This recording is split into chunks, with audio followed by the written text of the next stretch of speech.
Chapter 13. His name was still Felix Henderson McMurdo, but now he was a Scot, uncanny, many leagues from home. He had never hankered after the travelling life. In fact, it had always been the last thing on his mind, him having so many dear friends and everything, but circumstances had pressed, of late, more sorely upon him. It was, he'd considered, the product of sheer happy chance that his house alone in the street had escaped the conflagration during what the press were now calling the bloodbath of Sheila Nagy, and he was toasting this self-same happy chance in homemade elderflower wine when he first heard the chanting, and, turning back the net curtain in his wee front parlour, caught sight of what he took to be a torchlight procession. McMurdo was touched to the very soul. The people of Sheila Nagy could rise from the ashes of their homes and join together in a celebration, a unity in the face of such adversity, made him proud to be a Celt. And so he slipped on his anorak and scurried outside, bottle in hand, to join the festivities. It was only once he got outside that he became aware of what the good people were chanting. They were actually chanting his name. It was with tears of joy in his eyes that Felix went forward to meet the torchbearers, who by their chants were evidently proclaiming him the hero of the hour. Much of what happened next was still hazy to him. He remembered shouts. "There's the bastard now," was one, and "he's carrying a Molotov cocktail" was another. Then there was much scuffling and grabbing, and a lot of talk regarding which lamppost the rope should be thrown over. And there was a strong smell of hot tar. He could smell that even now, and all those feathers, and there was being thrown from the railway bridge and landing on top of the moving carriage. Then, some hours later, there was falling off the carriage into the cow field. Then it all went black for quite a while.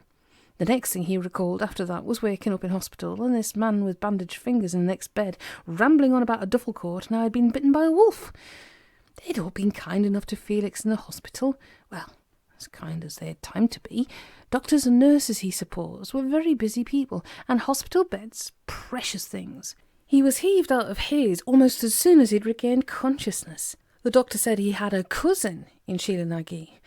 Felix said he'd pass on his best wishes. It seemed a little drastic, the way they frog-marched him through casualty and tossed him into the street, but it was very kind of the fellow in the next bed to give him a duffel coat for a present. From then on, it had been a funny old kind of day. He'd hitched a ride from a 1950s hearse. This had dropped him at a garage in Cromcarach, and had then mysteriously vanished before he could offer his thanks. At Cromcarach, he met a mechanic named Mike, who seemed in a terrible state. He kept mumbling that he'd met the very devil himself, and was shivering terribly. Felix wrapped him up in the duffel coat, and then Mike ran off screaming about snakes, with the coat still on. Felix was forced to conclude that the English were a very eccentric people. Friendly, though. The heavy metal band that picked him up were very friendly. They were on their way to a really important gig, and the driver wanted to get even more friendly with some exciting young women they'd picked up earlier. And so Felix offered to take over at the wheel and drive for a while. And it wasn't really his fault. All those cars bumping into one another. He'd been adjusting the driving mirror and only taking his eyes off the road for a moment. It was lucky that the 27-car pile-up occurred within walking distance of one of those vast motorway service areas. He had to walk on for quite a bit after that, and it was quite late in the day when it occurred to him that the villagers had probably been just having a joke with him, and that they'd no doubt be feeling anxious by then and starting to worry. And he was just crossing over the dual carriageway to reach Northbound Lane when the status quo tour bus ran over him. He'd only sustained minor injuries, and the drummer had patched him up and given him a pair of free tickets for an anniversary concert in Tierra del Fuego. After that, things became hazy once more. He thought he must have passed out on the grass verge, and the next thing he remembered was the minibus stopping and the monks helping him into it. Then it all went black again. They sat over breakfast. They weren't smiling. It was Rune. Cornelius poured milk over his cornflakes. "Real crackers," muttered Tuppe, "except for yours, that is, knocking us out of the room like that. Poor show, Cornelius. I had to make love to both of them in the lift. It was the least I could do." "Tuppe, I saw him on the television set. He spoke to me. He's still alive. He needs our help." "You were drunk. You finished that bottle of Mr. Beam." "I finished that later, and I came out to look for you." "I kept down in the broom cupboard. I didn't think they should charge you full board for me." And Mr. Kobold's money arrived. Cornelius patted a bulging envelope. Another £500. Then you can make it up by purchasing me a change of clothes. Tuppe hailed a passing waitress. We'll go on to the full first-class breakfast now, please, miss. The waitress smiled, winked, and wiggled away. Fine-looking woman, said Cornelius admiringly. Tuppe shrugged. She was your one, he said. The summer sun shone warmly on the Cadillac Eldorado. It was drifting through the suburbs of outer Manchester. They went every which way, and there seemed no end to them. Max Bygraves was singing The Diabolical Twist. Tuppe was wearing a very smart tartan shirt and a pair of Oshkosh dungarees. Several carrier bags with the Mothercare logo upon them lay in the back seat. So, said Tuppe, how do you intend to deal with this monastery business? I've given the matter much thought. It is not the easiest thing in the world to enter a closed order and have a chit-chat with a monk who has most probably taken of our silence. So I propose first to employ implicit honesty, and if that fails, to resort to other means. Which would be low cunning, said Cornelius Murphy. Oh, good. Low cunning has always been a favourite with me. Anything low, in fact. Do turn off, Max Bygraves. The man fair gives me the jip. There were all sorts of busy monkish things going on in the courtyard of the monastery of St. Sacco Benedito, but upstairs in the guest cell, Felix Henderson McMurdo slept on right through them. How far now? Cornelius asked. It was now mid-morning, and Manchester was far behind. Tuppe consulted the map. It's sort of in North Wales, almost. A bit on yet, I feel. Sing us a song, then, just to pass the time. I don't do songs. Tuppe didn't do songs. I'll give you a poem if you want. Oh, yes, please. Which one would you like, then? Cornelius almost scratched his head, but as today he'd taken the precaution of restraining his crowning glory with a Mothercare bag, he scratched his nose instead. Give me Billy O'Rourke. That's my favourite. Billy O'Rourke, it is then. Tuppe did little coughings and clearings of the throat, the way one does, and began his recitation. There used to be totters, said Billy O'Rourke, with big smelly horses in that. And my dad knew gypsies who smile when they talk and live by the tip of the hat. But nobody cared for the stories he told, and he sat all alone of a night, until one day a traveller came in from the coast, a sorry and miserable sight. To the traveller said Bill, I'll give you a thrill to hear all the tales of my youth, of days dead and gone, but the memory lives on, and I swear every word is the truth. When the traveller grinned and Billy began to tell the most marvellous tales of earthquakes and crimes and fabulous times and whole families swallowed by whales. And he spoke for 3 hours about ivory towers and warlords in armoury suit. And the traveller sat and steadied to his hat because he was a deaf and dumb mute. Thank you. Bravo. Cornelius made cheering noises and drummed his hands on the steering wheel. Care for another? Tuppe asked. I don't think so. One poem is pushing things, even on an epic journey. 2 be nothing short of gratuitous. Quite so. Shall we have Max on again? Why not? They followed the map. Presently it led them from the main highway to minor roads and country lanes. Hedges rose to either side, and the Cadillac's wing mirrors clipped against them. The trees locked hands overhead, and eventually Cornelius had to put the headlights on. The wireless set hissed and crackled, and Max Bygraves faded all away. Tuppe fiddled with the knobs. What noise! He exclaimed. It shouldn't be making that. Hills all around, do you think? Cornelius switched on the windscreen wipers. The screen was starting to fog up. Hills wouldn't do that. Tuppe shivered. Could we have the roof back on? It's growing a smidgen chilly. Cornelius flicked the switch, but nothing happened. Now that's odd. It was working perfectly back in Manchester when you had it going up and down at the traffic lights to impress those schoolgirls. He flicked the switch up and down a few more times. Dead. Are you sure we're going the right way? Best check at the next crossroads. See a signpost or something. Or something. Cornelius drove slowly on. Branches clattered against the car. This isn't going to do the paint job any good. Oh, damn. A branch whipped across the screen and tore off one of the wipers. Oh, dear, sighed Tuppe. Do you think we'd better back up? Back up or walk? We can't leave the car blocking this lane, can we? No. Cornelius put the Cadillac into reverse. The gearbox made terrible cries of complaint. Cornelius tried again, but to no avail. We seem to be right out of reverse gears at the present, he said, in a gloomy sort of voice. Shall we press on, then? Tuppe looked up at Cornelius. Press on. They pressed on. And on. Tuppe donned 2 nice new jumpers, but was still cold. Cornelius switched on the heater. The heater did not work. "Cornelius!" Tuppe hugged his elbows. "Cornelius, I'm grown afraid." "Fear not, my friend." The tall boy patted his small chum on the shoulder. "We'll soon be out of here." But they weren't. The headlights cut into the growing murk. The car bumped in and out of potholes. Both their watches stopped, and suddenly Cornelius stopped the car.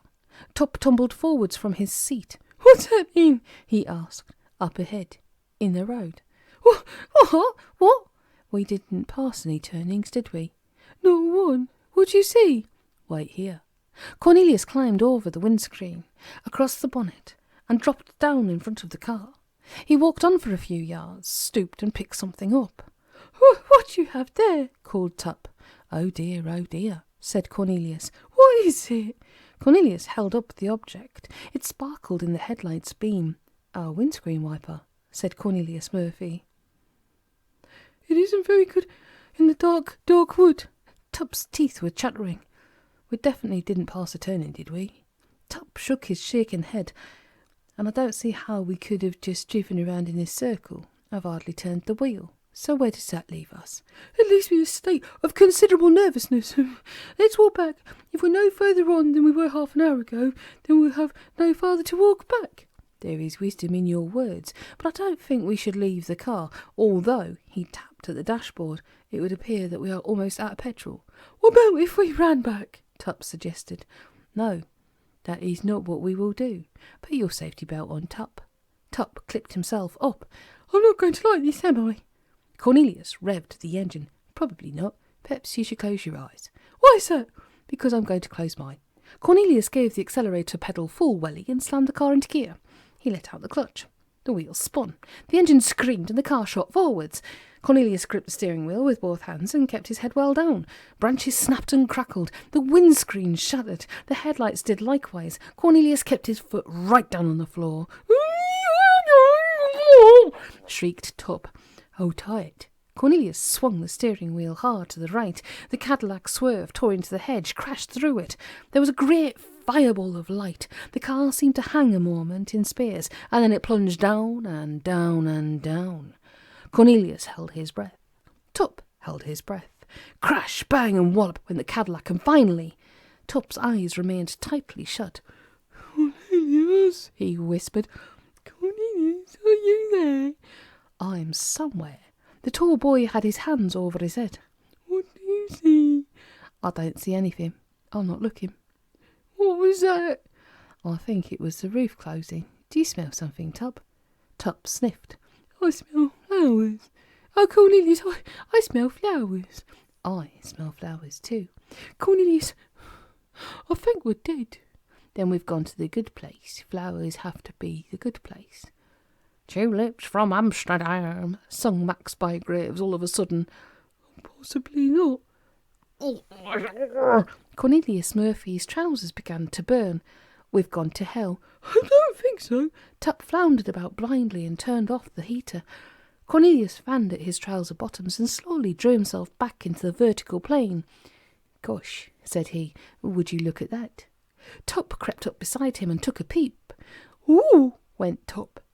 The Cadillac was standing in the middle of a small grassy field, not 20 yards from the open gateway it had apparently just driven through.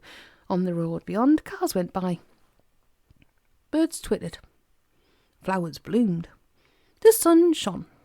Cornelius stood up, drew back his hair and scanned the horizon.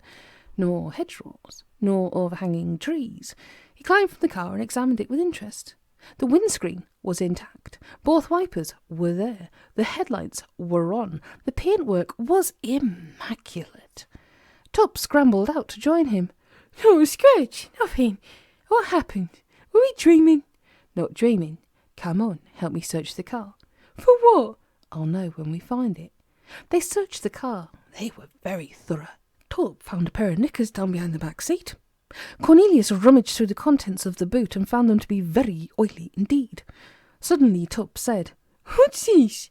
"What do you have there?" Cornelius slammed shut the boot. "A little black package sealed with wax. It was under the driving seat. It feels very cold." Cornelius came around the car and took it from him.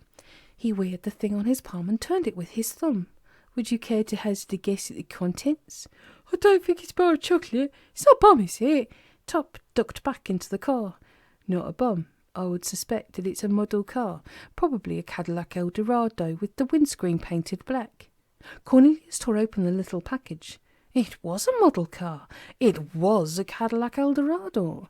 A piece of black gaffer tape had been secured across the windscreen. Tuppe looked at Cornelius. Cornelius looked at Tuppe. Lucky guess? Tuppe asked. Sympathetic magic, said Cornelius. Someone put a curse on us. That someone would be the Campbell, I'm thinking. Cornelius nodded, thoughtfully. The Cadillac was now parked in a lay-by. Tuppe sat in the front passenger seat, bringing the toy car up and down the dashboard. Cornelius was in a telephone box. Tuppe couldn't hear what he was saying, but he could understand his friend's body language. Things were not going well. Cornelius slammed down the receiver and stalked back to the car. He flung himself onto the driving seat. Tuppe thought it best not to ask. I'm sacked. Cornelius threw up his hands and brought them down amidst a torrent of hair. Sacked? Why? Tuppe asked. For my own safety. Mr. Kobold says I am in grave danger. He says I should forget about the monastery, come back home at once. What did you tell him? I told him no. Cornelius fought to free his fingers from his hair. Good for you. No, what am I saying? We're out of our league here. Tuppe waggled the toy car beneath the tall boy's nose. This is witchcraft. We were hexed. We can't mess about with stuff like this. I am not quitting. Cornelius folded his arms. I'm not. I understood that you'd been sacked. Tuppe, whatever we have got ourselves into is something really big. The epic something. We cannot quit now. Not at least until we know exactly what we have got ourselves into. Could we quit then? Tuppe made a hopeful face. You can quit now if you want to. I'm going on to the monastery, and I'm going to find the papers. What do you say? Tuppe stroked his pointed chin. They would seem to be most valuable papers, and as you are now unemployed, I see no reason why you shouldn't search for them in a freelance capacity, and then perhaps sell them to the highest bidder. These thoughts have crossed my mind, so will you join me, or should I drop you off at the nearest station? Tuppe gave his chin another little stroke. As you may have noticed, Cornelius, I am only a small person, and I greatly fear magic, especially magic that actually works. I feel I might have prove a hindrance rather than a help. Cornelius nodded carefully. I understand. I'll drop you off at the first station we come to. You must be joking. I wouldn't miss this for the world. Then you'll stay. Of course I'll stay. Tuppe tinkered with the wireless. Born to be wild, sang Steppenwolf. That's more like it, cried Tuppe. Let's rock and roll.